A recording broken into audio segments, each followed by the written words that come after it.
আসসালামু আলাইকুম ওয়া রাহমাতুল্লাহি ওয়া বারাকাতুহু। প্রিয় দর্শক, জিবয়েস 24 এর বিশেষ আয়োজন রমাদানের পয়গাম অনুষ্ঠান থেকে আপনাদের সবাইকে আন্তরিক মোবারকবাদ জানাচ্ছি। আমাদের আজকের আলোচ্য বিষয় হচ্ছে মসজিদ থেকে সেহরির সময় শেষ ঘোষণার পর খাবার গ্রহণ করিলে রোজার কোনো ক্ষতি হবে কিনা।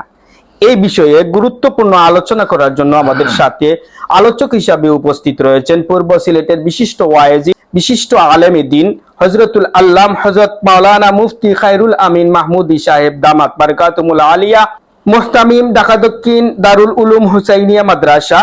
হযরতের কাছে জানতে চাইব, মসজিদ থেকে সেহরির সময় শেষ ঘোষণার পর কোনো প্রকার খাবার গ্রহণ করিলে রোজার কোনো ক্ষতি হবে কিনা। আসসালামু আলাইকুম ওয়া রাহমাতুল্লাহি ওয়া বারাকাতুহু। ইন্নাল হামদুলিল্লাহ ওয়াস সালাতু আলা রাসূলিল্লাহ, আম্মা বাদ। Sonali electronics computer training centre, Golapganj নিবেদিত জিবয়েস 24 এর উদ্যোগে আয়োজিত রমাদানের পয়গাম অনুষ্ঠানে আপনাদেরকে মোবারকবাদ জানাচ্ছি।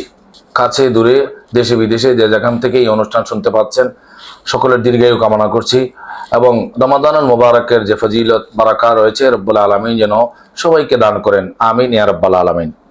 মোহতারাম হাজিরিন, আমাকে প্রশ্ন করা হয়েছে, সেহরির শেষ সময় যখন মাইকে ঘোষণা হয়ে যায় যে সেহরির সময় শেষ, এরপরে খাবার গ্রহণ করা বা পানি পান করলে রোজার কোনো ক্ষতি হবে কিনা।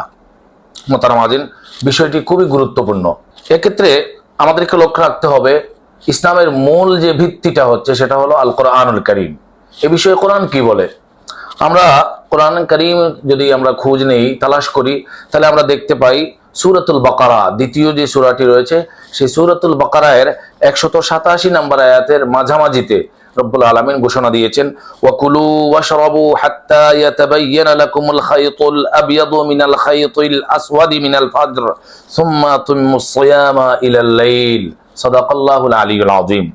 যেখানে রব্বুল আলামিন ঘোষণা দিচ্ছেন, তোমরা ইফতারের সময় যখন শুরু হয়ে যায়, সূর্য ডুবে যায়, তখন থেকে খাবার গ্রহণ করতে পারো এবং এর শেষ সীমা রয়েছে। সীমাটা কি?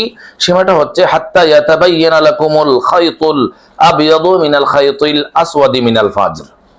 অর্থাৎ ফজরের সাহরির শেষ সময়টা যখন শুরু হবে, যেটাকে সুবহে কাযিব বলা হয়, এই সময়ের আগ পর্যন্ত খাবার গ্রহণ করা যাবে, পানি পান করা যাবে, স্ত্রী সম্ভোগ করা যাবে।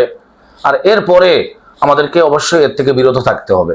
তো এক্ষেত্রে লক্ষণীয় বিষয় হলো, মাইকে ঘোষণা মুয়াজ্জিন সাহেব অথবা মসজিদের খাদেম সাহেব, দায়িত্বশীল সাহেব, উনি তো ঘোষণা দিবেন, তার ঘোষণাটা কোন সময় হচ্ছে এটা হলো লক্ষণীয় বিষয়। তিনি যদি আসলেই সময় যখন শেষ হয় তখন ঘোষণাটা দেন, তাহলে এরপরে আর খাবার গ্রহণ করা যাবে না, পানি পান করা যাবে না, এতে রোজা ভঙ্গ হয়ে যাবে। আর যদি তার ঘোষণাটা এমন হয় যে এটা সময় শেষ হওয়ার আগেই তিনি দিয়ে দিয়েছেন, তাহলে এরপরেও সময় যতক্ষণ পর্যন্ত বাকি থাকবে ততক্ষণ পর্যন্ত খাবার গ্রহণ করা যাবে, পানি পান করা যাবে। এ বিষয়ে একটা গুরুত্বপূর্ণ দিক আমাদেরকে লক্ষ্য রাখতে হবে, সেটা হলো এক সময় আমাদের ছোটবেলায় এবং শ্রোতাবৃন্দ যারা আছেন, যাদের মোটামুটি বয়স হয়েছে 40 ঊর্ধ্ব যারা আছেন, ওনারা সহজেই বুঝবেন। আগে কিন্তু আমরা যখন রোজা রাখতাম তখন মাইকে ঘোষণা হতো সময় শেষ, আর এই সময় শেষ কথা বলতে দেরি, আল্লাহু আকবার বলে আজান শুরু করতে দেরি হতো না। অর্থাৎ তখন একটা সময় যে এখন রাখা হয় আলোচনা সাপেক্ষে, চিন্তা গবেষণা করে ওলামায়ে কেরাম, মুফতিয়ানে কেরাম, ফুকাহায়ে কেরাম, দার্শনিক যারা আছেন, স্কলার্স যারা আছেন, ওনারা চিন্তা গবেষণা করে একটা সময় ওনারা বের করেছেন, যেটা একবারে ফজর শুরু হওয়ার থেকে 6 মিনিট বা 5 মিনিট, বেশিরভাগ 6 মিনিট ক্যালেন্ডারে দেখা যায়, 6 মিনিট আগেই এই ঘোষণাটা দেওয়া হয় যে সাহরির সময় শেষ। পরবর্তীতে দেখা যায় কিন্তু আজান দেওয়া হয় না। কেন আজান দেওয়া হচ্ছে না? ফজর শুরু হবে আরো 6 মিনিট পরে। সেই হিসাবে সতর্কতামূলক 6 মিনিট আগেই ঘোষণাটা দেওয়া হয়। যথাসম্ভব চেষ্টা করব আমরা এই 6 মিনিট বাকি থাকতেই, অর্থাৎ এই 6 মিনিটের আগেই আমরা যাতে খাবার দাবার পানাহার শেষ করে ফেলতে পারি। কিন্তু যদি কেউ এমন পরিস্থিতিতে পড়ে যান যে ঘুম থেকে উঠতে দেরি হয়ে গেছে, বা কোনো জায়গায় গাড়ি দিয়ে আসতেছিলাম সফরের হালতে, বা ইমাম সাহেবগঞ্জ যারা আছেন, অনেকের দূর দূরান্ত থেকে টিফিন আসে, ওনাদের খাবার আসতে দেরি হয়ে গেছে, বা কোনোভাবে লেট হয়ে যাওয়ার কারণে যদি দেখা যায় উনি খাবার গ্রহণ করতে পরিপূর্ণভাবে উনি সাহরিটা গ্রহণ করতে পারেননি, এই সাহরির মধ্যে বরকত রয়েছে, এটা অবশ্যই গ্রহণ করার দরকার।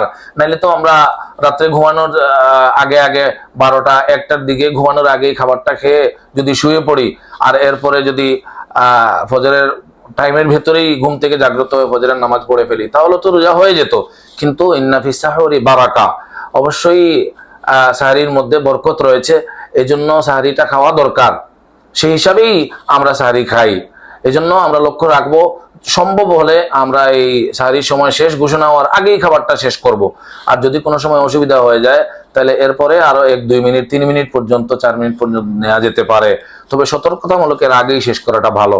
এখানে মূলত ইমাম সাহেবের ঘোষণা, খাদিম সাহেবের, মুয়াজ্জিন সাহেবের বা দায়িত্বশীলের ঘোষণাটা মূল নয়।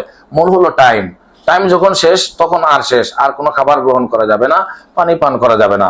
আর টাইম যদি বাকি থাকে, মুয়াজ্জিন সাহেবের সেই ঘোষণায় কোনো অসুবিধা নেই। মূল বিষয় হলো সময়।